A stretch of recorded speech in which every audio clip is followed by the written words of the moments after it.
Praise the Lord once again. परमेश्वर का मैं धन्यवाद स्तुति करता हूं। हम सबको प्रभु ने इकट्ठा किया, स्टेप बाय स्टेप इतना दिनों को पढ़ के जाने के लिए प्रभु ने कृपा किया। भविष्य की बातें हमें समझाना चाहता है परमेश्वर का अनोखा प्यार, ये हम अनुभव करके आगे बढ़ रहे हैं। जल्दी होने वाली बातें अपने दासों को देने के लिए प्रभु ने यूहन्ना को प्रदर्शित किया। ये बात हम देख रहे थे। भविष्य, when we don't have the real knowledge of the future, याद रखो हम जिंदगी में टेंशन लेने वाला हो जाते हैं। जॉन मैक्सवेल ने बोला, where there is no assurance of the future, there is no security in the present. मेरा कल क्या होगा, that is the area where the Lord is dealing. इसलिए उसमें सीधा अनंतता करके वर्ड जोड़ा हुआ है। अनादि से अनंतता तक रहने वाला परमेश्वर अनंतता की बातों को हमारे लिए कमा के दे दिया इतिहास। ये बाइबल का खासियत जो दूसरा कोई इतिहास में, बुक में, ग्रंथ में, सिद्धांतों में है ही नहीं। अनंतता, अविनाशी। हम लोग ये देख चुके हैं भूतकाल की बातों को छोड़कर, जो आदम से होकर अब्राहम तक और यीशु मसीह तक का बातों को हम लोग देख के आए। 2000, 6000 अंदाज। अभी हम लोग ये 7 साल के दरवाजे पे आके खड़ा है, हम यहाँ हैं। भविष्य की बातों का पढ़ाई हम कर रहे थे। Almost we have come to the end part of it. वो इधर तक आ गया।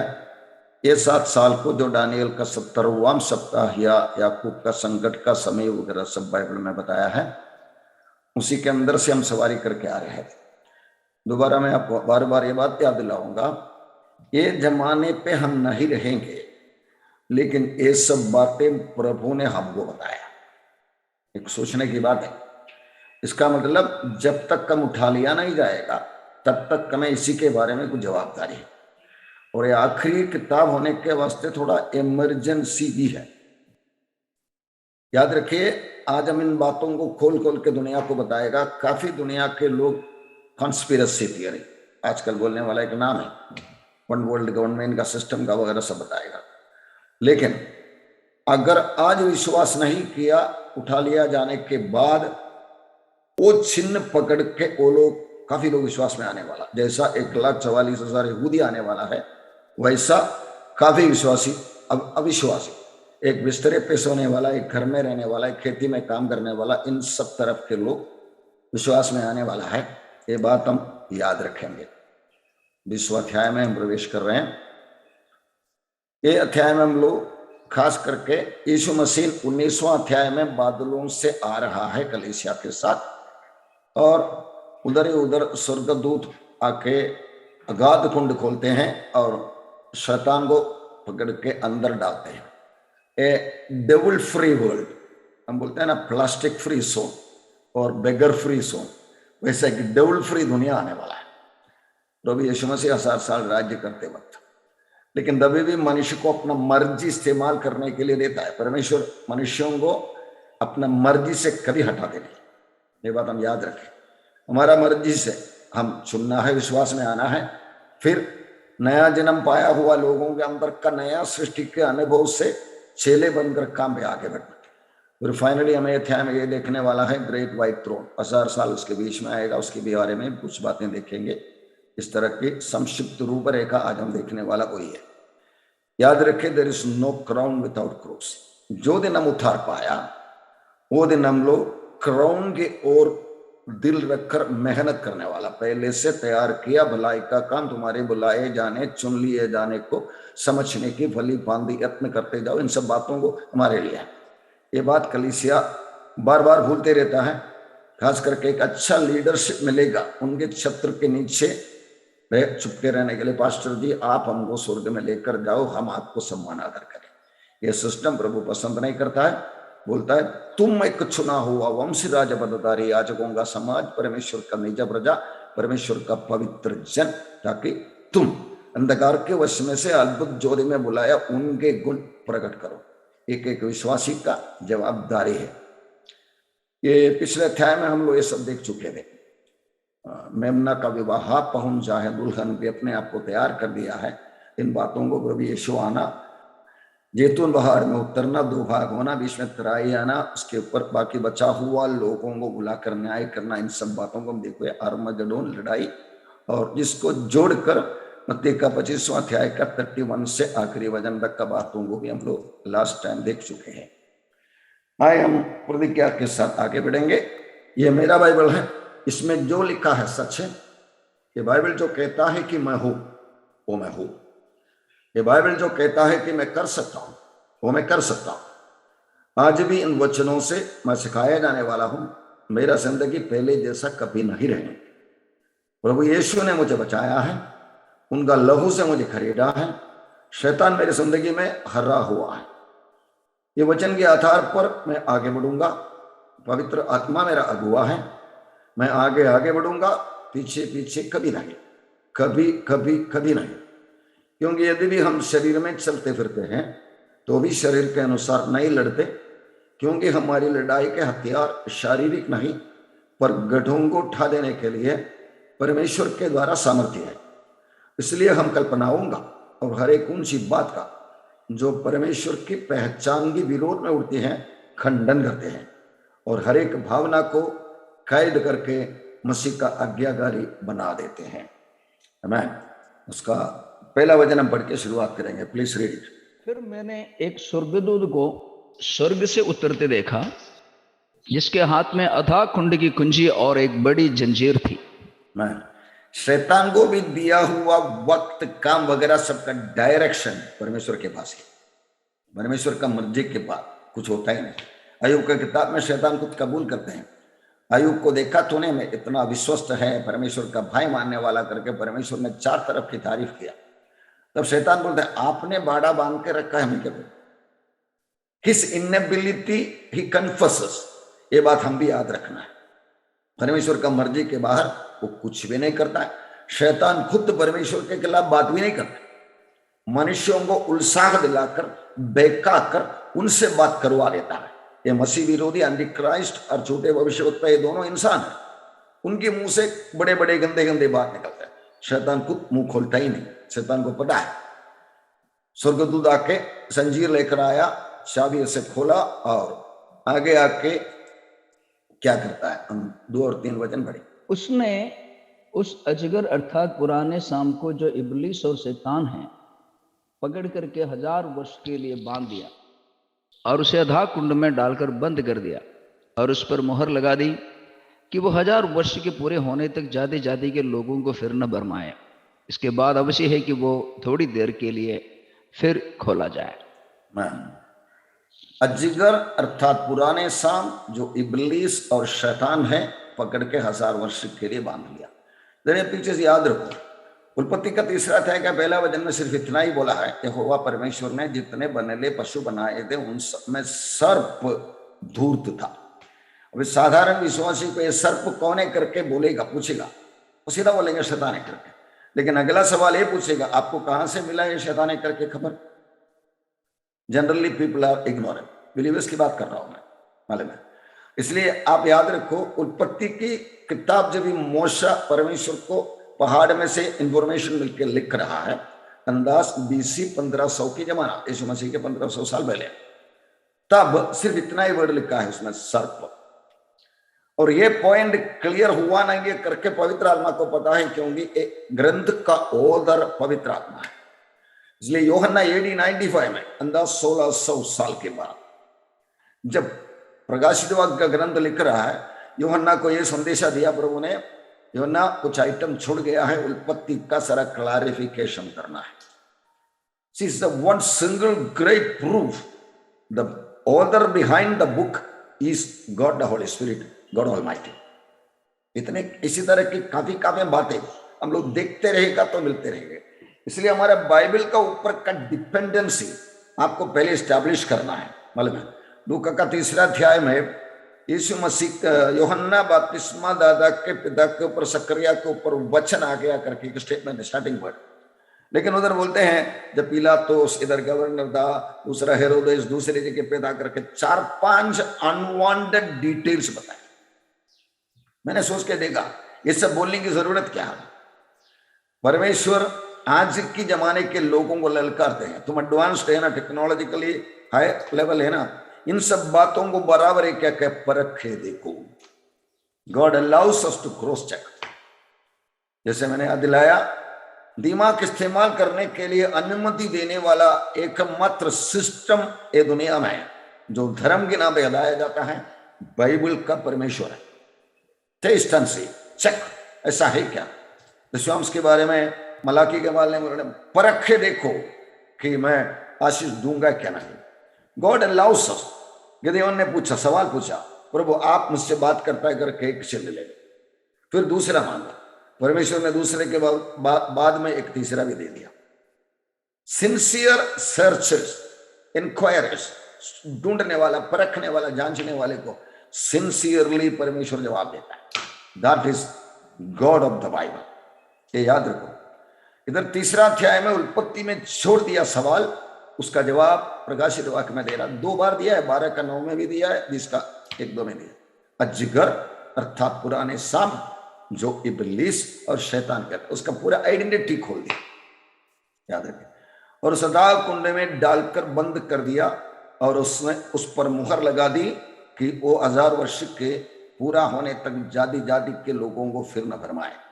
इसके बाद अवश्य है खोलना, उसको बंदी बना के रखा। So there is a world which is devil free. ऐसा दुनिया में फिर भी इंसान अपना मर्जी से पाप कर सकता है, करेगा, किया करके भी। भविष्यवक्ता इसे आने लिखे रखा है, बच्चे मरेगा तो 100 साल में मरेगा, बच्चा मर गया करके बोलेगा। मृत्यु भी है, पाप भी है, लेकिन मनुष्य प्रेरणा से नहीं, खुद की मर्जी से करने वाली बात है। हम आगे बढ़ेंगे, 4 वचन बढ़िए। फिर मैंने सिंहासन देखे और उन पर लोग बैठ गए और उनको न्याय करने का अधिकार दिया गया। मैंने उनकी आत्माओं को भी देखा जिनके सिर यीशु की गवाही देने और परमेश्वर के वचन के कारण काटे गए थे, और जिन्होंने न उस पशु की और न उसकी मूर्ति की पूजा की थी और न उसकी छाप अपने माथे और हाथों पर ली थी। वे जीवित होकर मसीह के साथ 1000 वर्ष तक राज्य करेंगे। मैं परमेश्वर का राज्य की शुरुआत के बारे में, इधर एक बात मैंने आपको पिछले अध्यायों में बताया हुआ, मसीह विरोधी को 17 टीम में से एक का 7 सिरों में से एक सिर घायल हुआ लेकिन चंगा हुआ, हमने देखा। तब आगे आके 13वां अध्याय की 11वां वचन से हम लोग छूटे भविष्यवक्ता आया। भविष्यवक्ता ने एक घायल हुआ और चंगा हुआ पशु का मूर्ति बनाया, और जो उसकी आराधना नहीं करते उसको मरवा डालने के लिए अधिकार मिला, ऐसा लिखे रखा। वो मरवा डालने के लिए अधिकार मिला करके जो 13 अध्याय में बोला है, इधर आके कैसा मर्डर करने का डिटेल भी, जिनके सिर यीशु की गवाही देने से और परमेश्वर का वचन के कारण काटे गए थे। कैसा मर्डर करने वाला आपको मालूम है, मैंने आपको बता चुका है। इसका एक छोटा सा तस्वीर में बीच में डाला है। 30,000 गिलेटिन मशीन्स अमेरिका में फेमा करके एक ऑर्गेनाइजेशन की तरफ से, सोशल सर्विस करने वाले की तरफ से तैयार होकर बैठा, मतलब है 30,000 फेडरल एजेंसी, मैनेजमेंट एजेंसी का, और दफनाने के लिए बॉक्स वगैरह सब बना के रखा है। शैतान को कैसा लगा, आज के जमाने में गला काटने वाला सिस्टम है ही नहीं, तब शैतान को कैसे मालूम पड़ा कि उसके एजेंटों के द्वारा ये मशीन तैयार करके रखो, बिकॉज ही नोस बाइबल। याद रखे बात, मालूम है बाइबल के बिना दूसरा कोई सहारा शैतान को है ही नहीं मशीन बनाने के लिए। इधर हम बराबर समझना है, devil believes every word in the Bible, prophetical words will be fulfil. हर एक को वायदा पूरा होने वाला, लेकिन हमको सीधा क्या बोलेंगे, उसका धंधा। हर दिन हम बोलते हैं ना, परमेश्वर का पहचान के विरोध में उड़ने वाला कल्पना, साइंस को इस्तेमाल करेंगे, सिद्धांतों को, धर्मों को इस्तेमाल करेंगे, और बाइबल के वचन के ऊपर शक उत्पन्न करेंगे। साथ साथ कोई गलत गवाही देने वाला परमेश्वर का दास या बच्चा है तो उनका जिंदगी उठा के दिखाए। But God is always right. एक यूदास बिगड़ गया करके परमेश्वर का योजना बंद नहीं होता है। 11 बाकी लोग हैं, वो भी गिरने वाले थे, लेकिन गिरने के बाद खड़ा होने वाले थे। इस तरह डिटेल वचन में लिखे रखा है। पवित्र आत्मा उनका रखवाला है, उनका व्याख्या है, उनका टीचर है, उनका ट्यूशन मास्टर है। हम पढ़ते रहेगा, आज्ञा पालन करते रहेगा, हम मंजिल में पहुंचेंगे अपना काम पूरा करके, ताकि प्रभु यीशु के सामने से वचन सुन सके, फले और विश्वस्त दास। गला कटवाना वाला करके बाइबल से समझकर शैतान के एजेंट मिलकर वो काम बना, मशीन्स बना के रखा है। All over the world distributed system is going on. उसकी छाप अपने माथे और हाथों में ना ली थी, वे जीवित होकर, महाक्लेश की जमाने में यीशु मसीह के लिए जान छोड़ने वाला जीवित होकर मसीह के साथ 1000 वर्ष तक राज्य किया। राज्य करने के लिए बुलाए हुए लोगों के झुंड में वो लोग भी हैं, और भी लोग हैं। कौन कौन है हम लोग थोड़ा डिटेल आगे पढ़ेंगे, 5 और 6 वचन पढ़ेंगे। जब तक ये 1000 वर्ष पूरे ना हुए तब तक शेष मरे हुए ना जी उठे। ये तो पहला पुनरुत्थान है। धन्य और पवित्र वो हैं जो इस पहले पुनरुत्थान का भागी है। ऐसों पर दूसरी मृत्यु का कुछ भी अधिकार नहीं, पर वे परमेश्वर और मसीह के याजक होंगे और उसके साथ 1000 वर्ष तक राज्य करेंगे।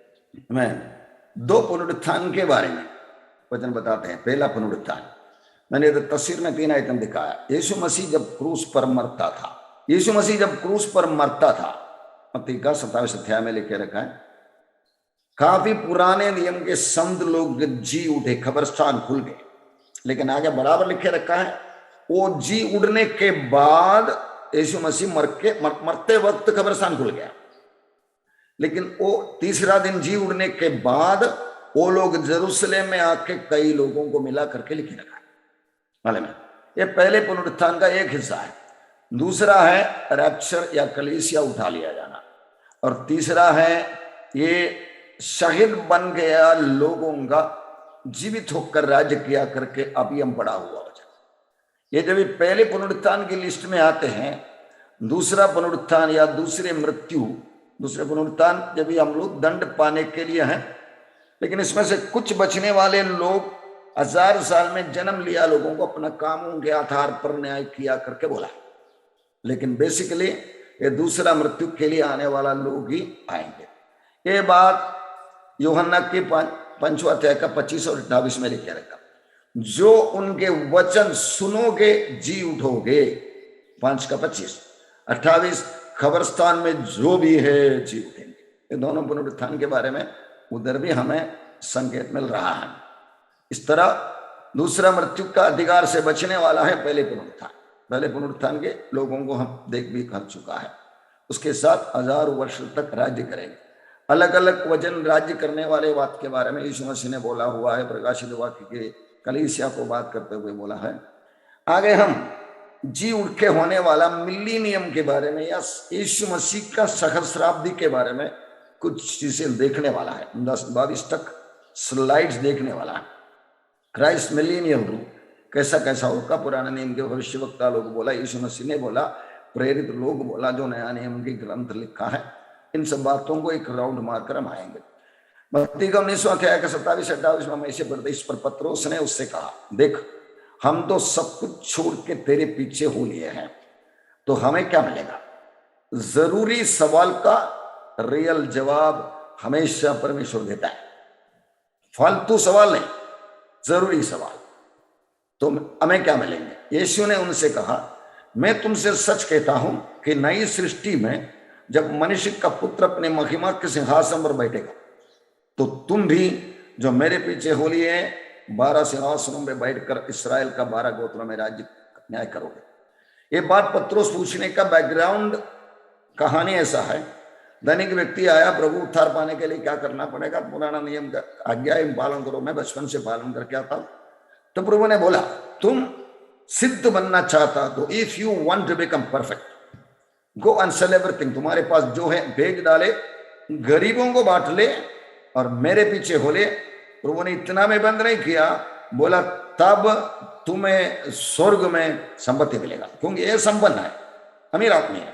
इसलिए संपत्ति की भाषा में प्रभु ने बात किया।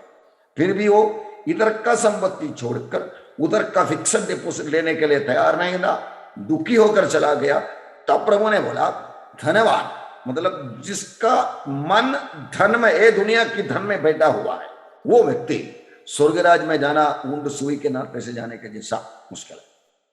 ये बात सुन के चकित हुआ चेलों की सवाल है पतरस की तरफ से, देख हम तो सब फिर कौन जाओगे, ये परमेश्वर के लिए संभव है, मनुष्यों के लिए असंभव है करके बोलने के बाद पतरस पर्सनली अपनी बात पूछा, हमारी बात पूछ रहा है, हम तो सब कुछ छोड़ के। प्रभु ने सही सवाल का सही जवाब दिया।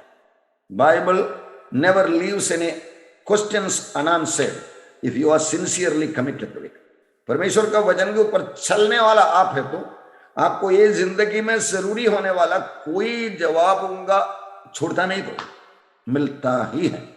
इसराइल के 12 गोत्रों को न्याय करके मैंने लूका का 12वां अध्याय में प्रभु यीशु ने बोला, ये छोटे झुंड मत डर, क्योंकि तुम्हारे पिता को ये भाया है कि तुमको राज्य दे। Answers are clear. रेवलेशन 2:26, जो जय पाए और मेरे कामों के अनुसार अंत तक करता रहे, मैं उसे जाति जाति के लोगों पर अधिकार दूंगा। 3:21, जो जय पाए मैं उसे अपने साथ अपने सिंहासन पर बैठाऊंगा, जैसे मैं भी जय पाकर अपने पिता के साथ उनके सिंहासन पर बैठा। Answers are very clear. ये बातें मैं आपको याद दिलाता हूं, प्रकाशित वाक्य ग्रंथ में almost a summary of the whole Old Testament and the New Testament is there. Old Testament यहूदी लोग यहूदियों के लिए लिखा, नया नियम का अधिकांश ग्रंथ यहूदी लोग ही लिखा, लेकिन मसीह लोगों के लिए लिखा। ये final book is for Jews, Gentiles and the church. सब कुछ ठीक ठीक लिखा है, हर एक बातों मिक्सअप करके फाइनल बता रहा। इसलिए ये पढ़ेगा तो ऑटोमेटिकली हम ओल्ड टेस्टामेंट के ऊपर न्यू टेस्टामेंट के ऊपर सब एक राउंड मारते ही रहेंगे। And devil knows this is the condensed summary of the whole book, so he hates it, he hates the teaching of it. उसके लिए क्या करता है, वो सीधा अफवाह फैलाते हैं। 7 सिर वाला, 10 सिंग वाला, अजगर, पशु, जानवर वगैरह सब कुछ है। बाबा मेरे को समझ में नहीं आता। I heard senior pastors talking the same, but that is a lie from the pit of hellfire. आप पढ़े, पढ़ाना शुरू करें, आपको पढ़ाने के लिए प्रभु ज्ञान देते रहेगा। Like any other book, this book is also from God for us. परमेश्वर की तरफ से हमारे लिए है। ये बात हम याद रख के आगे देखें। 20:4 में हम लोग ऐसे पढ़ते हैं, और उन्होंने उस पशु की और उनकी मूर्ति की पूजा की थी, और न उसकी छाप अपने माथे पर हाथों पर ली थी, वे जीवित होकर। मतलब 666 नंबर उसके पास एंटी क्राइस्ट या मसीह विरोधी को अपना अथॉरिटी सरेंडर करने वाला, विश्वसनीयता दिखाने वाला कोई भी आएगा। जैसे हम लोग रोमियो 10:9 के हिसाब से यीशु प्रभु करके मुंह से अंगीकार करके उसको मरे हुए में से जिलाया करके दिल के कबूल करने वाला उठार पाएगा। ये काम का सीधा उल्टा होता है जब ये नंबर लेने के बाद आप ये मेरा प्रभु यीशु नहीं है करके कबूल करके नंबर लेता है। So definitely you will never be able to save yourself. आपका साल्वेशन उधर ही उधर खत्म हो जाता है जब आप नंबर या नाप लेगा माथे पर या हाथ में। ये बात इधर भी क्लैरिफाई किया। कौन कौन राज्य करने वाला है 1000 साल। हम 1000 साल के बारे में कुछ बातें देख रहा है। एसेकिएल में बोला है मैं उन पर ऐसा एक चरवाहा ठहराऊंगा जो उनकी चरवाही करेगा, वो मेरा दास दाऊद होगा, वही उनके चराएगा और वो उनकी चरवाहा होगा करके दाऊद आके मेरा दास दाऊद उनका राजा होगा, मेरा दास दाऊद सदा उनका प्रधान होगा। इस तरह की बातें बताए। पुराना नियम के संत लोग आने वाला है, कुछ सेटिंग है प्रभु का इधर, ये इतना डिटेल हमको पता नहीं है। कलीसिया जब दुल्हन के रूप में आना चाहता है, कलीसिया में आज्ञा पालन करने में ठंडा गिरने वाले को और कुछ तरीके में होगा। द होल वर्ल्ड एडमिनिस्ट्रेशन 1000 साल के लिए जो भी है वो सब बांट के देने वाला है करके बाइबल में साफ साफ बता रहे हैं। 1000 साल में होने वाला कुछ बातें, 8 बातें मैं इधर नंबर के हिसाब से लिखे रखा है। नंबर 1, 1000 साल आश्चर्यिक साल ये धरती में है। ये कोई भावना की बात नहीं है। 1000 साल के बदले 5 साल 10 साल या 1000 दिन वगैरह ऐसा कुछ नहीं है। यीशु क्रिस्त सहस्राब्दी, उनकी सहस्राब्दी। नंबर 2, प्रभु यीशु राजाओं का राजा बनकर राज्य करेगा। नंबर 3, यरूशलेम दुनिया का राजधानी होगा। यरूशलेम को लेकर शपथ न खाना क्योंकि राजाओं का राजा का शहर है, प्रभु ने बोला था। नंबर 4, पूरा शाकाहारी दुनिया बनेगा। 11 का 6, 7, 65 के वगैरह सभी बातें हम लोग ऑलरेडी चर्चा भी कर चुके हैं। नंबर 5, लड़ाई या झगड़ा नहीं होगा। लड़ाई का हथियार खेती का हथियार करके बना डालेंगे करके लिखे रखा है। बारगाह में एक जगह पे ऐसा एक स्टैचू भी बना कर रखा। नंबर 6, लंबा जिंदगी खुद का घर, किराए का घर में नहीं रहेंगे, जिंदगी वृक्ष का आयु के जैसा हुआ कर। नंबर 7, अन्याय नहीं होगा, परमेश्वर का भय होगा दुनिया भर में। मतलब एक दूसरे को धोखा देने वाला बात हो गई नहीं। मेरा मन से मैं खुद पाप कर सकता है, वो जमाने में जन्म होने वाले लोगों की बात कर रहा हूं, कलीसिया का या उठा लिया जाने वाला मृत्यु से पार करके आया हुआ कोई संतों की बात नहीं करता है। वो जमाने में जन्म लेने वाला, उधर प्रवेश करने वाला लोग भी इनके साथ जुड़े नहीं क्योंकि वो लोग 7 साल का परीक्षा पार करके आया हुआ, वो भी इम्यूनिटी में आ जाता है। लेकिन उनके बच्चे बच्चे पैदा हो जाएंगे, उनके ऊपर अन्याय नहीं होगा, न्याय करने के लिए भी नहीं छोड़ेगा, परमेश्वर का भय दुनिया में। 8वां पॉइंट, कलीसिया, पुराना नियम और महाक्लेश का संघ लोग मिलकर राज्य करेंगे। इन वचनों में वो बात बताया हुआ है। जरूरी खाना, कपड़ा और घर सबके लिए, हर प्रकार से एक आदर्श दुनिया। मेरी भाषा में मैं बोलूं, इतनी साल से राजपद, democracy, capitalism, communism, socialism, medical science, technological science, ये सबको इस्तेमाल करके मनुष्य खुद दुनिया चलाने के लिए परमेश्वर के सिवा कोशिश करते ही रहता है। एदन के बगीचे बाहर निकला, मनुष्य अपना मर्जी इस्तेमाल कर कर परमेश्वर का मर्जी से बाहर काम करते रहते। ये सब हरते हरते हरते एदन की बगीचे में का जमाने में कायन एक लाठी या पत्थर लेकर अपना बेटा को मार डाला। हमारा स्टोन एज की एक नमूना सोचो।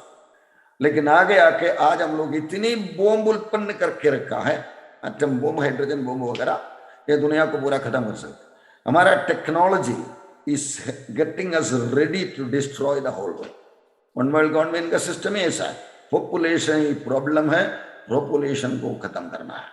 यह एजेंडा है जिसको पढ़ा लिखा लोग, जानकारी रखने वाले लोग, कॉन्स्पिरेसी थियरी बोलते हैं, बाइबल का विश्वास करने वाले लोग भविष्यवाणी पूरा होता करके बोलते हैं।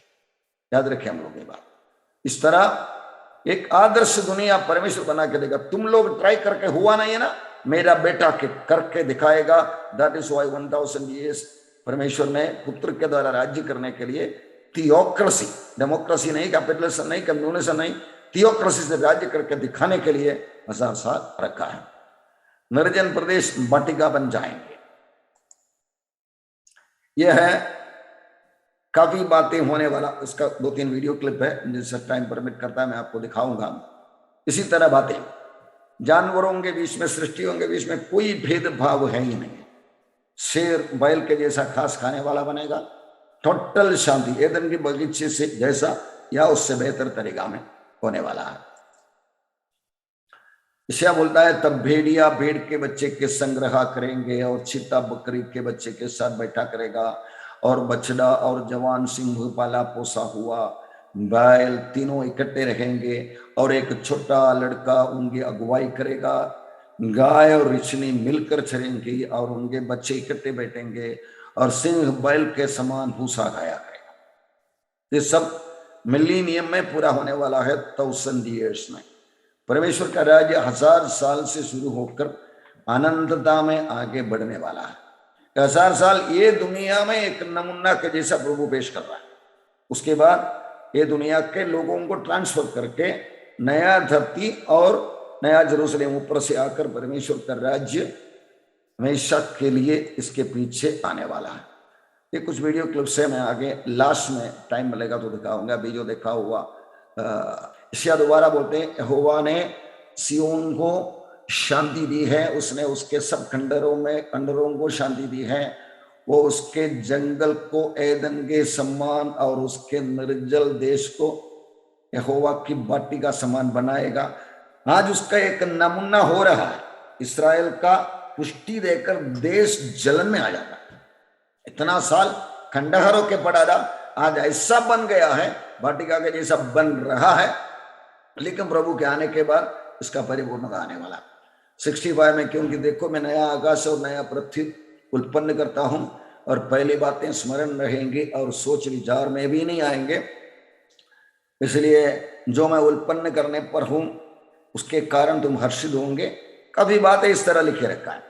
और मृत्यु के बारे में 20वां वचन, उसमें फिर ना तो थोड़े दिन का बच्चा और न ऐसा बुढ़ा जाता रहेगा जिसने अपने आयु पूरी न की होगी, क्योंकि जो लड़कपन में मरने वाला वो 100 वर्ष का होकर मरेगा, परंतु पापी 100 वर्ष का होकर भी श्रमित रहेगा।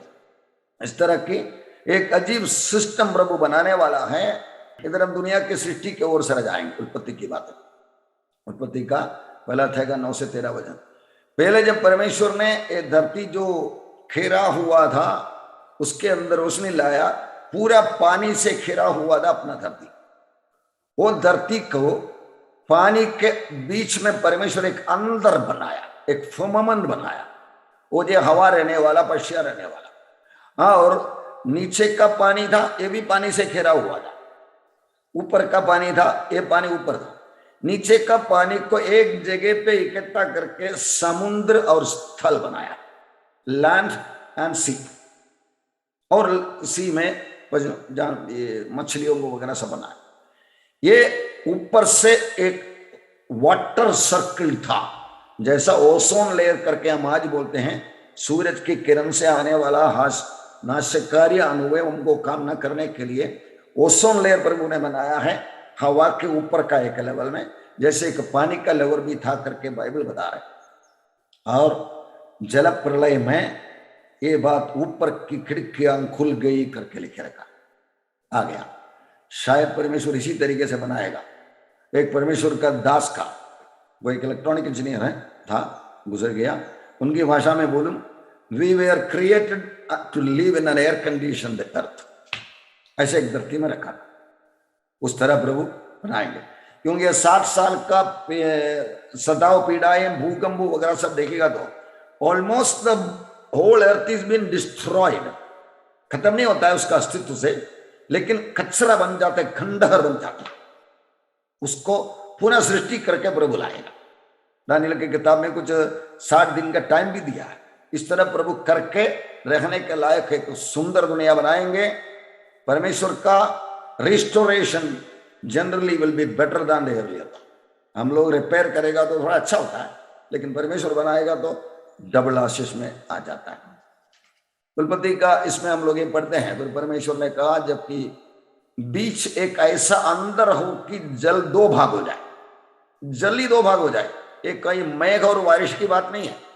तब परमेश्वर ने एक अंदर बनाकर उसके नीचे का जल और उसका ऊपर का जल अलग अलग कर दिया। याद रखो इस बातों को, परमेश्वर ने साफ साफ बताया। आज मनुष्य की भावना की बाहर की कुछ बातें परमेश्वर ने बराबर लिखे रखा। महाक्लेश के बारे में धरती एकदम चकनाचूर हो जाएंगे।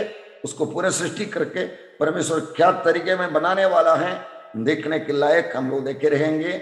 उत्पत्ति का पहले से 1 से 6 से 10 वचन तक। ये देखो, जोशुआ जब भी लोगों को जासूसी करने के लिए भेजा था, वो लोग 2 मनुष्य उसे एक लाठी पर लटकाए हुए ले गया करके अंगूर की इसको एशकोल तराई में से लेकर आ रहा। आज इस्राएल में रहने वाला आइटम है। मतलब परमेश्वर ट्रेलर तैयारी कर चुका है। हमें ऐसे एक आंख होना चाहिए, प्रभु यीशु की भाषा में सिर उठा कर देखो। तुम बोलता है ना 4 महीना फसल के लिए के सिर उठा कर देखो, खेत पक चुके हैं, फसल काटने के लिए मजदूरों के लिए प्रार्थना करो। God is giving enough science, enough सबूत पेश कर रहा है। हम तैयार रहने की जरूरत परमेश्वर याद दिलाते रहता है। ये सब आज की फोटो से वो दिन कैसा होगा, जरूर इससे भी महत्वपूर्ण होगा।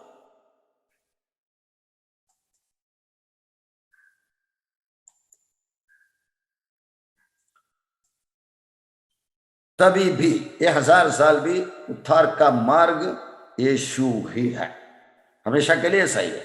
मालूम है, मार्ग सत्य जीवन में ही हूं, बिना मेरे द्वारा कोई परमेश्वर के पास जा ही नहीं सकता। मार्ग कभी हटता ही नहीं। क्रिएशन एंड क्रिएटर के बीच में का गैप भरा हुआ प्रभु यीशु मसीह के द्वारा ही उद्धार होगा। ये बात हम याद रखेंगे। अभी हम लोग 20वां अध्याय का 7-8 वचन पढ़े। जब 1000 वर्ष पूरा हो चुकेंगे तो शैतान कैद से छोड़ दिया जाएगा। वो उन जातियों को जो पृथ्वी के चारों ओर होंगे, अर्थात गोग और मगोग को, जिनकी गिनती समुद्र की बालू के बराबर होगी, भरमा कर लड़ाई के लिए इकट्ठा करने को निकलेगा। Praise the Lord। ये खुला सबूत है, 1000 साल होने के बाद भी, इतना आशीष भरा जिंदगी में भाग लेने के बाद भी मुझे मेरा मर्जी करने का आजादी परमेश्वर रोकता ही नहीं। लेकिन वो परीक्षा को पार करके आया हुआ लोग, ये 1000 साल वो परीक्षा के जमाने में है। एदन की बगीचे में आदम हव्वा फल खाने तक कितना साल रहा, दिन रहा, हमको पता नहीं। वो जमाने है, ये 1000 साल के जमाने। उसके बाद फाइनल टेस्ट तभी होता है, ये वापस आता है। ये वापस आता है तो आज तक 1000 साल सुंदर सा दुनिया चलाया परमेश्वर, उनके साथ चिपक के रहने के लिए हव्वा और आदम मिलके कदम नहीं उठाया। उसी तरह इधर भी लोग आने वाला, मतलब free will is always available. Only thing, हम लोग एक बार परीक्षा पार कर दिया। मैं मेरे हिसाब से बोलूं, एदन की बगीचे में हव्वा के सामने आया हुआ परीक्षा को हव्वा और आदम मिलकर सामना करके शैतान को इनकार करता था। So we would have been taking birth, हम लोग जन्म लेता था एदन की बगीचे में in an immune world, immunity आता था। लेकिन वो लोग पाप कर दिया, इसलिए उनको दंड दिलाना पड़ा।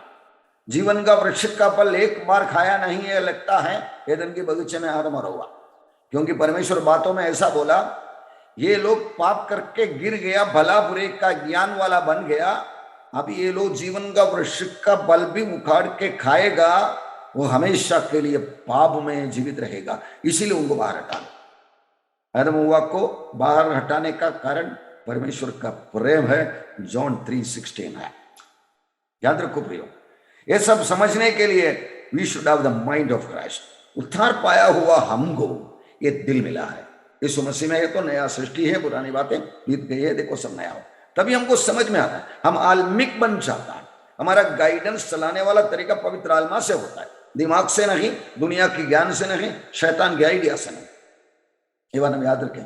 तो दोबारा परीक्षा होता है, अनगणित लोग, लेकिन दुनिया का एक माइनर हिस्सा ही रहेगा, क्योंकि 1000 साल का लोग ऑलमोस्ट जिंदा रहे।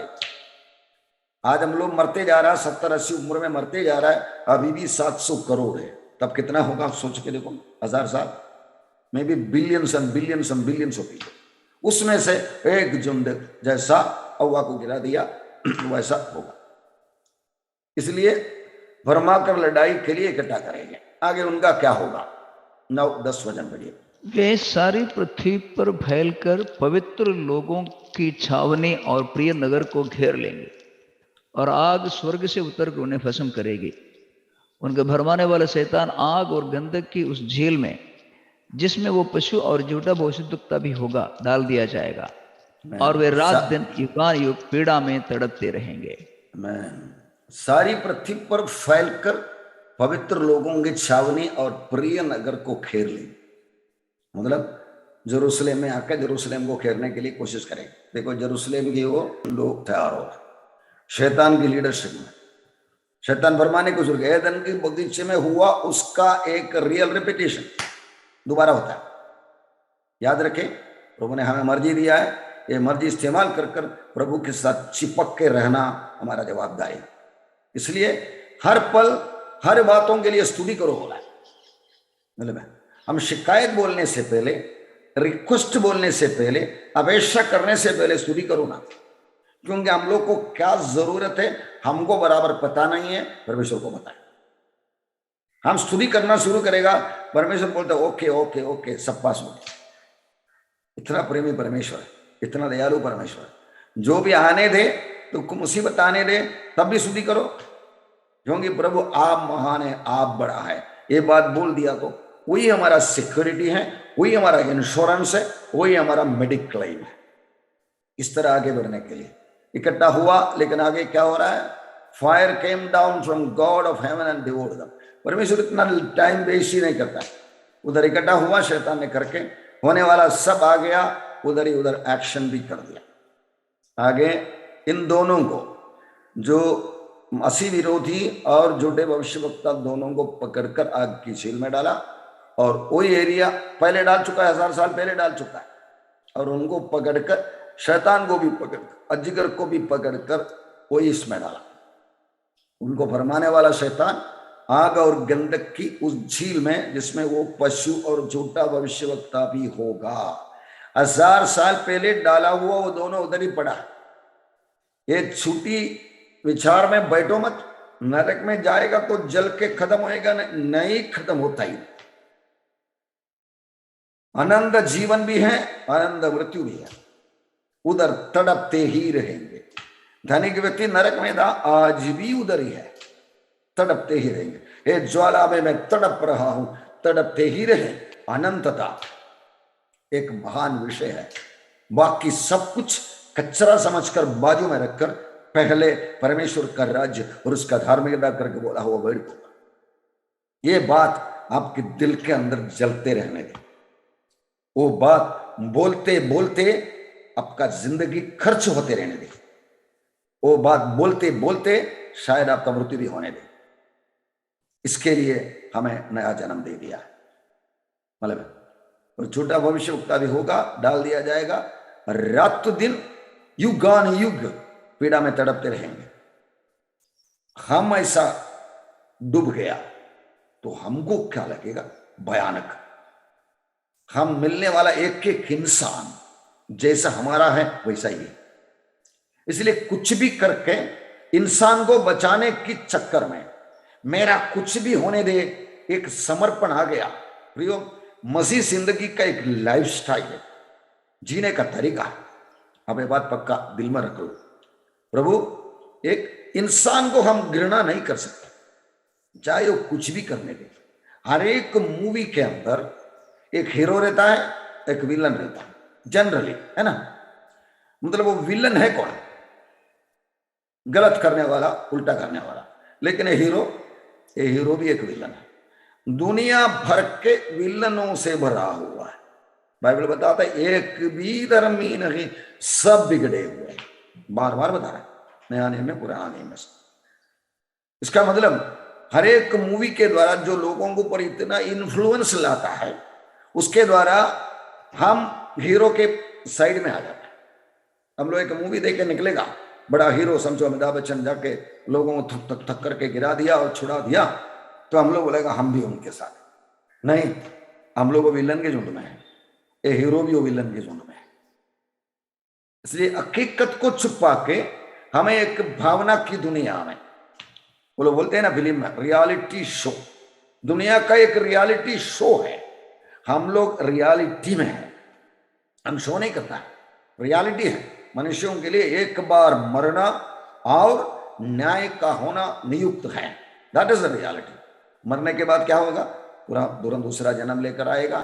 मैंने कुछ अच्छा काम किया, किसी का बुरा नहीं किया, इसलिए मेरा भला होना चाहिए। इस तरह की भावनात्मक बातों में दुनिया रहता है। हमको असली खबर मिलने के द्वारा सच मालूम पड़ता है, और बचने के लिए प्रभु ने हमारा दिल भी खोल के दे दिया।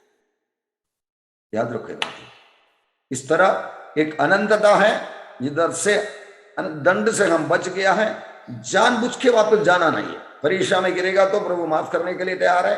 प्रभु हमें बाल शिक्षा देखकर ठीक करने के लिए तैयार है। इतना तक प्रभु दया दिखाता। बोला गुरुदेव के 11वें अध्याय में बाल शिक्षा में कमजोरी, बीमारी और मृत्यु तक बताया। कुछ लोगों को परमेश्वर इधर से उठा लेता है ताकि वो लोग इधर रहेगा तो मर के प्रभु को इंकार करने की परिस्थिति में आ जाए। याद रखो, इतिहास में अच्छे अच्छे लोगों का कहानी में बोल सकता, लेकिन फिलहाल वो टॉपिक छोड़ देना। अगला 11 वर्ष पढ़े। फिर मैं एक बड़ा श्वेत सिंहासन और उसको जो उस पर बैठा हुआ है देखा। उसके सामने से पृथ्वी और आकाश भागे और उनके लिए जगह ना मिली। ग्रेट व्हाइट थ्रोन जजमेंट, बड़ा श्वेत सिंहासन, एक बड़ा श्वेत सिंहासन, और उसको जो उस पर बैठा था हुआ देखा। उसके सामने से पृथ्वी और आकाश भागे। पुराना मृत्यु को, धरती को प्रभु खत्म कर देते, निकाल ही देते, और उनके लिए जगह ना मिली क्योंकि पाप का खून गिरा हुआ है। धरती को प्रभु सीधा रिजेक्ट ही कर देते हैं। लेकिन वो धरती में आकर खुद का मृत्यु और पुनरुत्थान के द्वारा पाप का और मृत्यु का अधिकारी शैतान को हराया, बाकी पूर्णता भी करके दिखाता है 1000 साल। 1000 साल इज अ टेम्पररी सेटलमेंट। वो धनिक व्यक्ति जाके पड़ा हुआ नरक एक टेम्पररी जगह है। फाइनली हम देखने वाला है नरक को भी उठाकर आग की झील में डालेंगे। इस तरह जो ये धरती में गलती हुआ है, ये धरती को भी परमेश्वर निकालने वाला। लेकिन कब? टीवी में कम से कम 5-10 साल पहले मैंने खबर सुना था, 1925 या 30 ऐसा कुछ साल बोला, तब एक बड़ा भूकंप आएगा करके साइंटिफिक और धार्मिक लोगों को मिलकर कुछ ना कुछ आएगा। नहीं होगा। ये धरती को कम से कम 1007 साल आयु है। आज रैप्चर हुआ तो उठा लिया गया तो कलीसिया, क्योंकि 7 साल उसके पीछे आने वाला है मार्कलेश, और उसके बाद यीशु मसीह का 1000 साल राज्य का। इसके पहले ये धरती को कुछ ना होगा करके ये धरती का मालिक ने घोषणा किया है, डिक्लेरेशन किया। प्रियो, वही हमारा भरोसा। आसमान धरती चले जाएंगे, मेरा वचन नहीं ढलेंगे। आसमान धरती कब कैसा चलना है उन्होंने बोला है। उनकी बातों पर भरोसा रखा नहीं, दुनिया को डर आ जाता है, दुनिया कंफ्यूज हो जाता है। और ओपनली ये सच्ची बात को हम खोल के बताने वाले के ऊपर, जैसा आबेल के ऊपर कायन का दिल जला वैसा जलता है। पीड़ा देने वाला हमको क्यों मारपीट करते हैं? हमने उनको दुख दिलाने वाला कोई बातें नहीं बोला। भाई, जब से प्यारा यीशु आया मेरा जीवन बदल गया, तेरा भी जीवन बदल जाएंगे, बच जाओ करके बोलने वाला सुसमाचार, शुभ संदेश हम सुनाते। लेकिन हमला कितना होता है आज इंडिया में? कितना होता है? इसलिए कि जलन आ जाता है। आबेल का बलि परमेश्वर ने स्वीकार कर दिया, कायन का स्वीकार नहीं किया। क्यों आया जलन? एनवी, इसलिए वो मारने के लिए आया। ये दुनिया का हाल। वो हमारा भाई है, सारी दुनिया के सारे धर्म के लोग प्रेम से सहन करते हुए। याद रखो, हम इसलिए मुट्ठी नहीं उठाते हैं, इसलिए तलवार नहीं उठाते हैं। हमारे पीछे खड़ा हुआ परमेश्वर ये सब सर्वशक्तिमान है। पुराना नियम का लड़ाइयों को आप देखिएगा तो अधिकांश लड़ाई में परमेश्वर बोलता है battle belongs to the Lord, संग्राम यहोवा के लिए। परमेश्वर बोलता है तुम कुछ करने की जरूरत नहीं होगा, मैं अब करके दिखाएगा। 1,85,000 मेरे ख्याल में सेना को एक स्वर्गदूत आके एक रात को मार डाला। God is got power. हमको ऐसा मर्डर करने वाला बनाना परमेश्वर का टोटल योजना है। लेकिन हम डर के बैठा है तो कुछ ना कुछ केसेस में परमेश्वर ऐसा बोलता भी है, उसको मार डाले, उसको खत्म कर डाले, रुकना नहीं, उसका सीखना नहीं करके। हमें परमेश्वर की पवित्रता का, पूर्णता का, प्रेम की ओर बढ़ाने के लिए परमेश्वर कुछ न कुछ लेसन्स भी देता है। But generally God loves people. पापी का मृत्यु में परमेश्वर को खुश नहीं है करके बाइबल में पुराना में लिखा रहता। उमन फिरा के आना है, याद रखेगा। ये सवेरे सिंहासन में सबको बुलाया जाए, उसके सामने पृथ्वी और आकाश के भागे और उसके लिए जगह ना मिली। सारे बाल बच्चे आके एक एक का जिंदगी का लेखा देना। हम लोग सोचा, बोला, किया, छोड़ दिया, हर आइटम को लेखा देना पड़ा। अंदर के अंदर हमारा मनसाक्षी बताते, लेकिन उसको हम इग्नोर कर देते। एक बड़ा लड़का एक छोटा लड़का को मारता है और हमको बड़ा लड़का से छोटे को बचाने को नहीं होता है तो हम लोग ऐसे बोलेंगे तेरे को भी एक दिन पकड़ेगा ऊपर वाला। हमारे अंदर के कोई धर्म की जरूरत नहीं, आवाज आ जाएगा। इसका मतलब हमारे अंदर, जैसा सबोपदेश की किताब में ग्रंथकर्ता बोलते हैं, अंदर नित्यता बना के रखा है। मतलब eternity is put in our heart. न्याय अन्याय की बात हमारे अंदर डाला है, ये ऑटोमेटिकली प्रकट हो जाता है जब परिस्थिति में आ जाता है। परमेश्वर महान है, सब कुछ साफ साफ करके दिखाने वाला है। 20वां अध्याय का 12 वचन पढ़िए।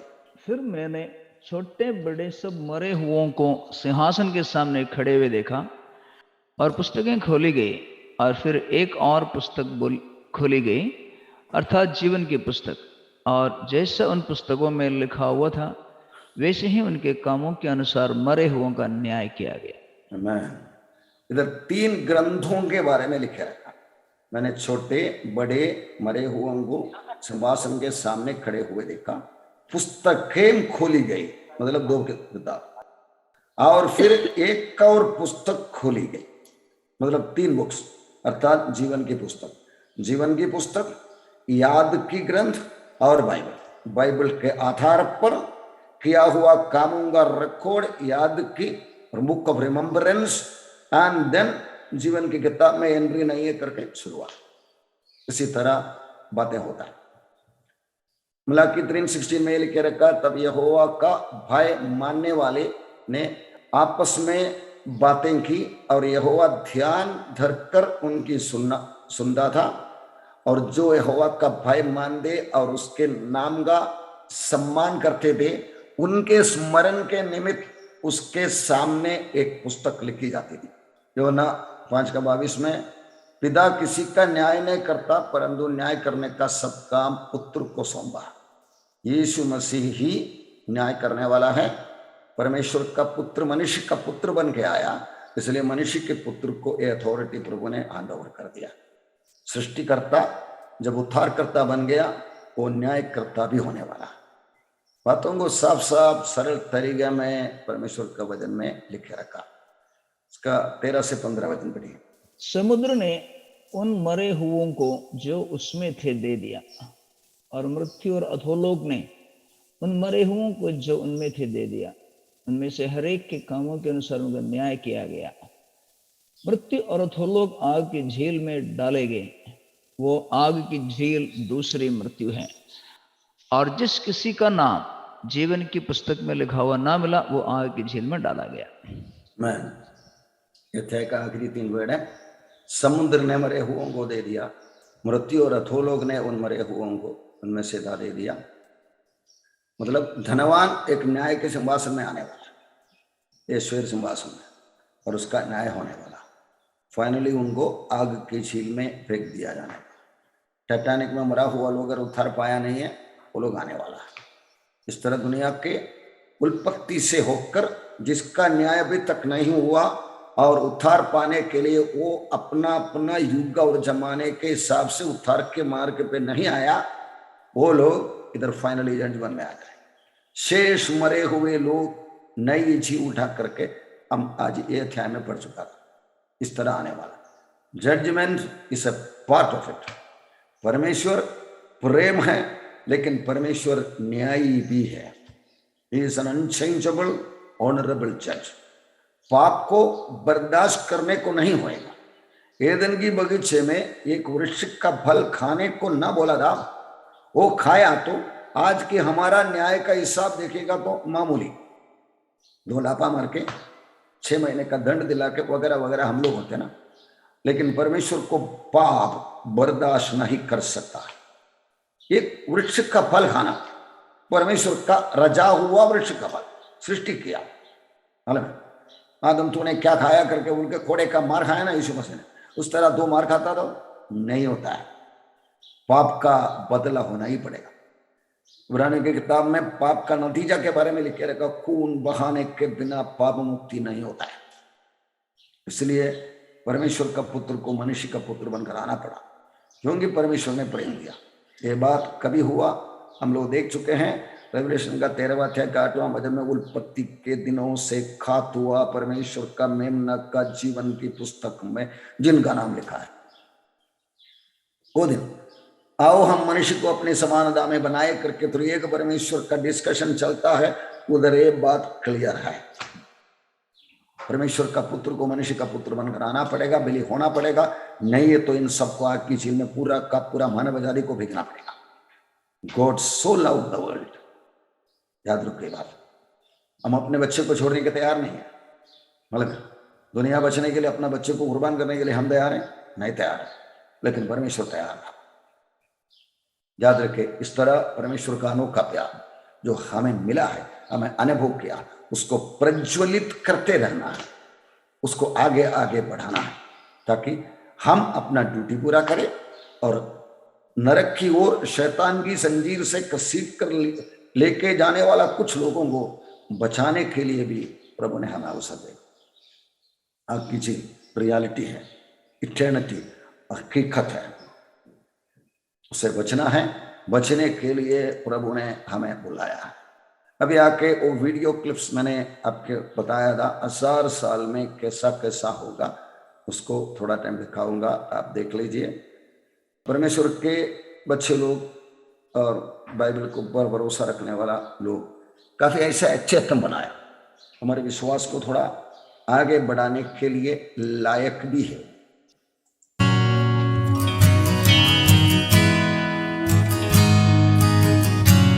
ये कैसे बनाया मुझे भी अजीब लगता है।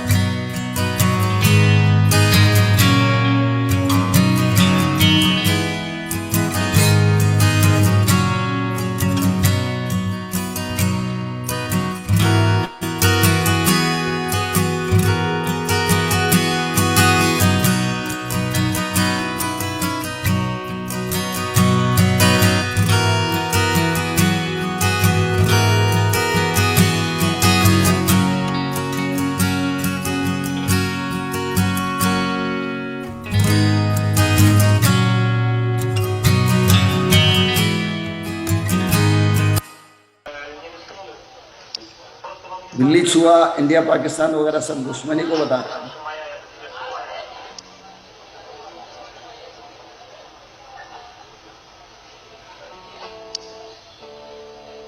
सारे जीव जंतु मिलेनियम में एक साथ रहने वाला है, दुश्मनी नहीं रहेंगे।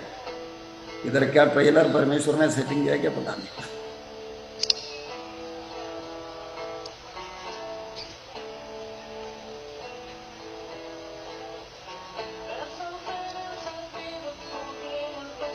फाइनली बिल्ली परेशान हो जाता है।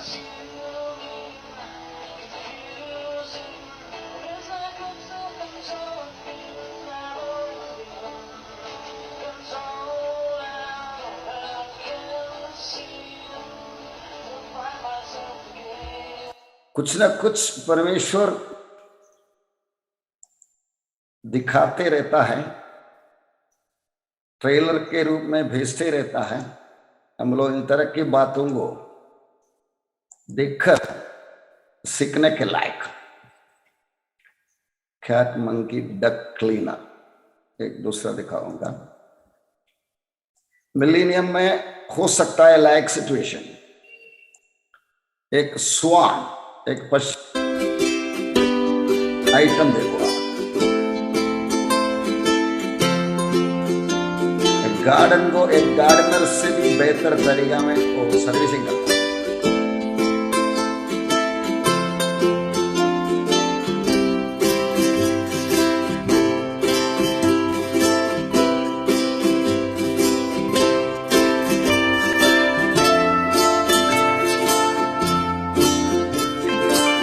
ये बनाया हुआ है the result of his work. मैं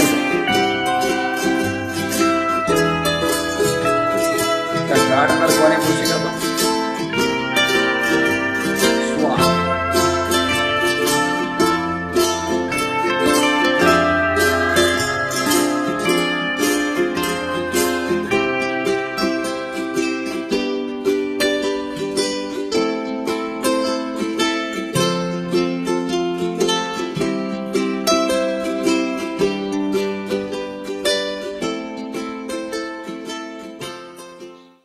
आगे इस्राएल वापस आ गया तो इस्राएल में होने वाली कुछ बातों को मैं आपको दिखाऊंगा। इस्राएल्स अचीवमेंट्स, ये छोटा सा राष्ट्र, उसका सारा डिटेल्स आप देख लो, क्या क्या हो रहा है। परमेश्वर उनके पीछे हैं, वो लोग संपूर्णता से परमेश्वर को पहचाना नहीं है, फिर भी परमेश्वर क्या करता है देख लो। Israel is the 100th smallest country on the globe and has about 1/1000th of the world's population. It's only 70 years old, smaller than New Jersey, surrounded by enemies, under constant threat of survival, and possesses few natural resources. And yet, Israel is the only country in history to have revived an unspoken language. Since its founding, Israel has won the second highest number of Nobel Prizes per capita. Although the Jewish people are only 0.2% of the world population, Jews have received 22% of Nobel Prizes, constituting an inexplicable 11,250% above the statistical probability. Israel is the only country that entered the 21st century with a net gain in its number of trees. even more remarkable, in an area that's mainly desert. Over 90% of Israeli homes use solar energy for hot water, the highest percentage of any country.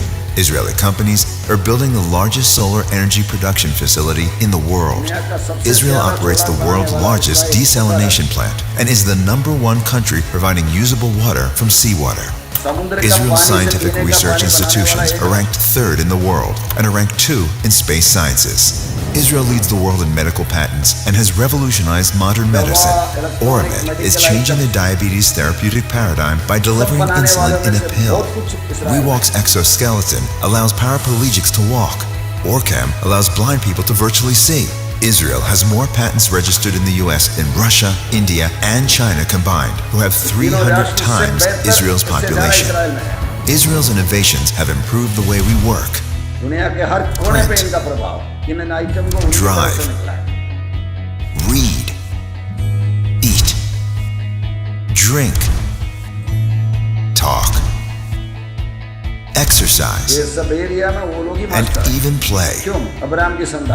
Israel is the only liberal democracy in the Middle East, and its 3rd largest party is often the Arab Party. Israel has provided humanitarian aid and rescue services to over 140 countries, even to some that refuse to recognize it, like Syria and Lebanon. Israel is the 3rd most educated country in the world, according to the OECD. Israel has the world's 2nd highest number of new books per capita. Israel has the 3rd highest rate of entrepreneurship among women in the world. And in 1969, Israel elected Golda Meir, the 2nd female head of state in modern history. In proportion to its population, Israel has the largest number of high-tech startup companies in the world. In absolute numbers, Israel has more startups than any other country except the US and China. Israel is the only country whose indigenous population returned to its native land after 2,000 years of forced exile. There are 26 official Muslim states in the world and 18 official Christian states, but there is only one Jewish state. Israel, a small place making a big difference. ये लोग इसका reality के बारे में बताया। मैं आपको Bible के आधार पर ये जोड़ना चाहता हूं, ये परमेश्वर का बुलाए हुए लोग हैं, इसीलिए वो आ रहे हैं। और एक इस्राएल का हिंदी वीडियो मैं आपको दिखाऊंगा, वो देख के शायद हम लोग छोड़ देंगे। इजराइल चारों तरफ से दुश्मनों से घिरा हुआ देश है, पर कोई नज़र उठाकर भी देखे तो आंखें नोचने की ताकत रखता है इजराइल। इजराइल एक छोटा सा देश है जिसकी जनसंख्या 90 लाख के आसपास है, पर 150 करोड़ से अधिक आबादी वाले 56 मुस्लिम देश भी इजराइल से खौफ खाते हैं। इजराइल एक ऐसा देश है जिसका नक्शा आप देखें तो चारों ओर से मुस्लिम देशों से घिरा हुआ है, फिर भी किसी मुस्लिम देश की मजाल नहीं कि इजराइल को छेड़ सके। यहाँ तक कि दुनिया का सबसे खूंखार आतंकी संगठन ISIS भी इजराइल से डरता है। उदाहरण के तौर पर ISIS ने पूरे अरब देश में आतंक मचाया हुआ है और लोगों का कत्लेआम कर रहा है, लेकिन अभी तक ISIS ने इजराइल की तरफ एक भी गोली चलाने की हिम्मत नहीं दिखाई, जबकि इजराइल सीरिया का पड़ोसी देश ही है। आज तक ISIS ने एक भी इजराइल के नागरिक को छुआ तक नहीं, क्योंकि ISIS को पता है जहां इजराइल को थोड़ा भी छेड़ा, अगले ही पल या तो इजराइल की ओर से मिसाइल दाग दिया जाएगा या इजरायली सेना ISIS पर चढ़ाई कर देगी। दोस्तों, इजराइल का ये रुतबा ऐसे ही नहीं बना है, बात है इजराइल के बनने की। जब हिटलर से जान बचाकर यहूदी लोग इजराइल पहुंचे थे और इजराइल बनाया था। अरब के मुस्लिमों ने पहली बार इजराइल पर 1948 में हमला किया था। उस समय इजराइल बना ही था, उसके पास कोई बड़ी सेना या गोला बारूद नहीं था, परंतु फिर भी इजराइल ने अरब को 1948 में बड़े आसानी से हरा दिया था। तब से लेकर अब तक अरब देशों ने 6 बार इजराइल से युद्ध लड़े हैं और इजराइल ने हर बार मुस्लिम देशों को हराया है। एक बार तो 7 मुस्लिम देशों ने इकट्ठे ही इजराइल पर हमला कर दिया था, लेकिन इजराइल ने 7 देशों को एक साथ धूल चटाई थी। इजराइल के शत्रु देश कहते हैं कि इजराइल हमेशा अपने दुश्मनों के घर में घुसकर उन्हें मारने की फिराक में रहता है। यह संभव हुआ है इजराइल के स्वाभिमानी और देशभक्त लोगों की वजह से। तो आइए जानते हैं इजराइल के बारे में कुछ ऐसे रोचक तथ्य जिन्हें आज के समय में हर भारतीय को पता होना बहुत जरूरी है। इजराइल के बारे में एक कहावत जो सबसे ज़्यादा प्रचलित है वह यह कि इजराइल को अपने देश और उसके नागरिकों से बदतमीजी कतई पसंद नहीं है। इजराइल की एक सीधी सिंपल सी पॉलिसी है कि अगर किसी भी राष्ट्र या किसी भी संगठन ने हमारे देश के एक भी नागरिक को मारा तो हम उसे दुनिया के किसी भी हिस्से में ढूंढकर उसे मार देंगे और हमारे एक नागरिक के बदले उसके 50 नागरिक मारे जाएंगे। 1972 में जर्मनी के म्यूनिख ओलंपिक गेम्स में फिलिस्तीन के मुस्लिम आतंकवादियों ने 12 इजरायली खिलाड़ियों को मार डाला था। तब तत्कालीन इजरायली प्रधानमंत्री गोल्डा मेयर ने ना तो इस घटना की निंदा करी और ना ही उन्होंने हमारे देश के घटिया नेताओं की तरह कोई शांति का भाषण दिया, बल्कि उन्होंने सारे मृत खिलाड़ियों के घर वालों को फोन करके कहा कि हम इसका बदला जरूर लेंगे। इसके बाद उन्होंने अपनी खुफिया एजेंसी मोसाद को केवल इतना ही कहा कि दुनिया के किसी भी राष्ट्र के किसी भी हिस्से में कोई भी आतंकवादी हो जो इस घटना में शामिल है, उन्हें किसी भी तरह मार दो, और उन्होंने एक एक आतंकियों को चुन चुन के मारा। इजराइल दुनिया का एकमात्र यहूदी राष्ट्र है और इजराइल की यह नीति है कि पूरी दुनिया में अगर कहीं भी कोई भी यहूदी रहता है तो वह इजराइल का नागरिक माना जाएगा। 1952 में अमेरिका ने अल्बर्ट आइंस्टाइन को इजराइल का राष्ट्रपति बनने की पेशकश की। इसका कारण यह था कि आइंस्टाइन एक यहूदी थे और इजराइल एक यहूदी देश है, परंतु आइंस्टाइन ने यह पेशकश यह कहकर ठुकरा दिया कि वह राजनीति के लिए नहीं बने हैं। इजराइल की राष्ट्रभाषा हिब्रू है और हिब्रू के बारे में यह कहा जाता है कि मध्यकाल में हिब्रू भाषा का अंत हो गया था तथा इस भाषा को कोई सीखने वाला नहीं बचा था।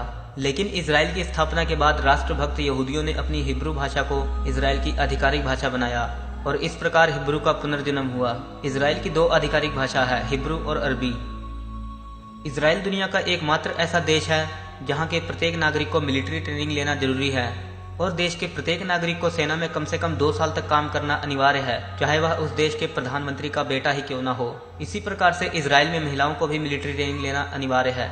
अगर हम इजराइल की वायुसेना की बात करें तो इजरायली वायुसेना दुनिया की 4थी सबसे बड़ी वायुसेना है। यह वायुसेना इतनी शक्तिशाली है कि अमेरिका और रूस जैसे देश भी इनसे डरते हैं। वायुसेना क्षमता के मामले में सिर्फ अमेरिका, रूस और चीन ही इजराइल से आगे हैं। इजराइल दुनिया का एकमात्र ऐसा देश है जो पूर्ण रूप से anti ballistic missile defence system से लैस है, यानी इजराइल की पूरी सीमाओं तथा प्रत्येक हिस्से में एंटी बैलिस्टिक मिसाइल लगी हुई है। इसी कारण चारों तरफ अपने शत्रु देशों से घिरे होने के बावजूद भी इजराइल आज तक सुरक्षित है। इजराइल के ऊपर प्रतिदिन अरब देशों के पाले हुए अनेक आतंकवादी संगठन रॉकेट से हमला करते हैं, लेकिन सारे रॉकेट इनके डिफेंस सिस्टम के कारण रास्ते में ही नष्ट हो जाते हैं। अगर हम पर्यावरण की बात करें तो इजराइल दुनिया का पहला और एकमात्र ऐसा देश है जिस देश में पिछली सदी की तुलना में इस सदी में अधिक वृक्ष हैं। अर्थात इजराइल शक्ति में तो आगे है ही, इसके अलावा वह पर्यावरण के मामले में भी बहुत ज़्यादा सजग है। इजरायली नोटों में ब्रेल लिपि का इस्तेमाल किया जाता है, इसलिए इसके नोटों को दृष्टिहीन लोग भी पहचान सकते हैं। सबसे पहला फ़ोन मोटरोला कंपनी ने इजराइल में ही बनाया था। इसके अलावा सबसे पहली पेंटियम चिप, पहली वॉइस मेल, पहला एंटीवायरस भी इजराइल में ही बना था। सबसे पहला एंटीवायरस इजराइल में 1979 में बनाया गया था। भारत का नंबर 1 दुश्मन पाकिस्तान भी इजराइल से इतनी घृणा करता है कि इसका अंदाजा आप इसी बात से लगा सकते हैं कि हर पाकिस्तानी पासपोर्ट पर साफ शब्दों में लिखा होता है कि यह पासपोर्ट इजराइल को छोड़कर किसी भी राष्ट्र में मान्य है। इजराइल का सबसे विचित्र तथ्य यह है कि आप अपनी नाक रविवार के दिन साफ नहीं कर सकते। अब ऐसा क्यों है, यह तो इजराइल से ही पता करना पड़ेगा। इजराइल में सूअर पालना पूरी तरह से प्रतिबंधित है, ऐसा करने पर आपको जेल भी हो सकती है। इजराइल अपनी जनसंख्या की जरूरत के हिसाब से 95% अनाज खुद ही उपजाता है। कृषि उत्पादों के मामले में इजराइल लगभग पूरी तरह से आत्मनिर्भर है। इजराइल के लोगों की मेहनत और बुद्धि का एक नमूना आप इस बात से लगा सकते हैं कि पिछले 25 सालों में इजराइल के कृषि उत्पादन में 7 गुना बढ़ोतरी हुई है, लेकिन पानी पहले जितना ही प्रयोग किया जाता है। इजराइल के 10 में से 9 घर सोलर एनर्जी का इस्तेमाल करते हैं, जो पूरी दुनिया में सबसे ज़्यादा है। इजराइल के पास केवल 273 किलोमीटर लंबा समुद्री तट है, लेकिन उसमें भी इजराइल ने 137 ऑफिशियल बीच बना रखे हैं। इजराइल में 3000 से अधिक हाईटेक कंपनी है, जो दुनिया में सिलिकॉन वैली को छोड़कर सबसे ज़्यादा है। इजराइल कभी भी किसी देश या संगठन को यह नहीं कहता कि हमारे देश में आतंकवादी घटनाएं या हमला मत कीजिए, बल्कि इजराइल तो यह कहता है कि अगर किसी ने हमारे देश के एक नागरिक को भी मारा तो हम उस देश में घुसकर उसके 1000 नागरिकों को मार देंगे। हम सलाम करते हैं ऐसे देश को जहाँ के नागरिक हमेशा अपना सर उठा के चलते हैं। अभी ये लोग जब ये वीडियो वगैरह दिखाते हैं ना, ये बोलते ही रहता है वो लोग देशभक्त है, वो लोग टैलेंटेड है, कठिन परिश्रमी है। हकीकत ये है कि परमेश्वर का अब्राहम को बुला कर दिया हुआ आशीष उनके ऊपर है। आज भी ये लोग अधूरा है, हमें पता है। यहोवा को मानते हैं, यीशु को नहीं मानते हैं। इसलिए गद्दे को कान पकड़ कर लेके आने के जैसा परमेश्वर लेके आ रहा है, ये बात मानने के लिए इस्राएल को खुद काफी साल लगा। अनेक देशों में इस्राएली था, उनको वापस इधर लाने के लिए विश्वासी का एक्सोडस चर्च अगला कलीसिया काम करते थे। तब ये लोग डरते थे, हमको मार डालेंगे। हिटलर ने मार डाला 1945 में, इसलिए हम बचेंगे नहीं करके। लेकिन परमेश्वर ने उनको पकड़ के लेकर आकर दिखाया। आज उनको ताकत दे रहा है, बुद्धि दे रहा है, शक्ति दे रहा है। तभी भी इस्राएल में काफी होमोसेक्सुअल्स है, काफी ईश्वर को ना मानने वाले हैं। इनको सब लाइन पे ला के ठीक करके फाइनली 1000 साल में राज्य करने के लिए एक माइनॉरिटी 1/3 को तैयार करने का परमेश्वर का प्रोग्राम है करके समझने वाला केवल हम कलीसिया है। ये जो आदमी हिंदी में बात करता था, इंग्लिश बात करता था, उनको तारीफ करके बोलता था। नरेंद्र मोदी साहब उधर जाके उनका एक्टिविटीज को देखकर समुद्र का पानी सीधा उठा लेते हैं, मशीन में डालते हैं, इधर फिल्टर पानी हाथ में मिलते हैं, मतलब उठा के नरेंद्र मोदी साहब भी पिया था बात। इस तरह काम चलते हुए उनका पीछा करने के लिए, उनका अनुकरण करने के लिए, दोस्ती बनाने के लिए, मतलब इंडिया का एक विशेष गुण ये है कि जब 1945 में हिटलर का पीड़ा के वास्ते दुनिया भर के ये लोग भाग रहा था, इंडिया एक राष्ट्र है जो यहूदी को आसरा दे दिया। इसलिए परमेश्वर का एक प्रेम इंडिया के ऊपर गया। याद रखें, हम लोग कोई पॉलिटिकल डिटेल्स नहीं पढ़ रहा है, परमेश्वर का काम को समझने के लिए उनकी रास्ते पर हम जा रहे हैं। आए हम प्रार्थना करेंगे। सर्वशक्तिमान परमेश्वर, हम आपका धन्यवाद करते हैं, स्तुति करते हैं। जीवित परमेश्वर, दुनिया का मालिक आप हैं। आप करते रहने वाली बातों को समझने के लिए आपका माइंड हमको दे दिया है यीशु मसीह में आने के बाद, लेकिन जवाबदारी में हम एकदम पीछे खड़ा है प्रभु। ये बात बदलना है, हमको जीना है आपके लिए प्रभु। यीशु हमारे लिए मरा, इसलिए हम जिंदा हो गया, अनंत जीवन की मालिक बन गया, आशीष पा गया। ये बात केवल हमारे लिए नहीं है, दुनिया का 700 करोड़ लोगों के लिए है। ये बात लोगों को समझाने के लिए, खुद का जिंदगी खर्च करते भी करने के लिए आपने हमें रख लिया है जिंदा। एक काम करने के लिए हमें सहायता करें, आशीष दे। हमारे लिए हमारा जीवन प्यारा न होने दे। हमारे लिए आपकी इच्छा पूरा करना हमारा एकमात्र जीने का मकसद, जवाबदारी होने दे परमेश्वर। हम यही मांग रहे हैं। इतना खबर जो दुनिया को पता ही नहीं, आधा अधूरा रहने वाला इस्राएल को आधा ही पता है, फिर भी आपने हमको प्रकट कर दिया। लेकिन कलीसिया आपके हिसाब से सो रहा है। ये सोने वालों उठो, मुर्दों में से जागो, तब मसीह तुम पर चमकोगे। लॉर्ड, आपका बाल शिक्षा का हाथ जैसे बाप बच्चे को मारता है हमारे ऊपर आने दे, लेकिन हमको दिया हुआ काम, दिया हुआ वक्त पे, दिया हुआ जगह पे करने के लिए हमें सहायता करें। हम सिर्फ यही मांग रहे हैं और कुछ नहीं प्रभु। धन्यवाद, आपने आज तक चलाया, आगे के बाकी बातों को देखने के लिए अगुवाई करें। ये प्रार्थना प्रभु यीशु का नाम में करता पिता परमेश्वर, आमीन।